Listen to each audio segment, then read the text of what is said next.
So it's it's a opportunity for a lot of these very worthy causes to attract some good financial resources. Yeah.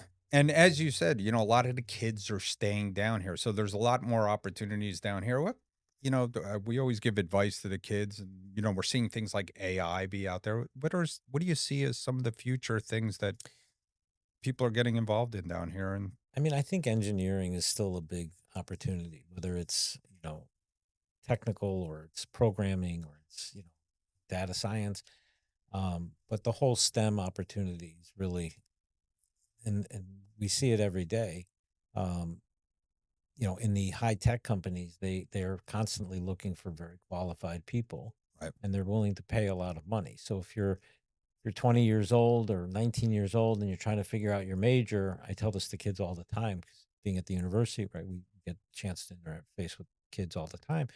You know, first follow your passion to be sure. right. Um, but if you're looking for, where the big opportunities are, they're likely to be in the STEM community. Yeah.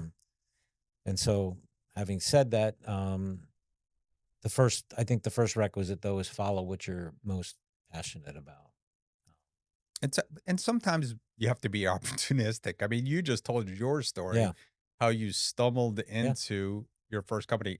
I stumbled into here 30 years ago as a customer, right. and they hired me as a salesperson, and I just stuck around long enough to buy the company. So, what you get, I think what I keep trying to tell young people is you just really need to get out there more. Hmm. I mean, it's a tough thing because people are behind their computers. They can stay in all day.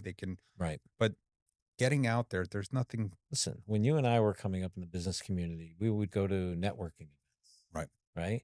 They weren't virtual. I mean, this is where you actually, for those younger people, that's where Right. you actually go out and meet people and you see that there's a three-dimensional world out there and, Right.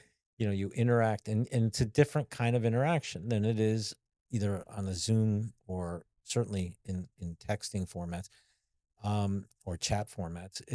In that interaction, I think there is a deficit of that in Right. younger adults coming into the workforce today.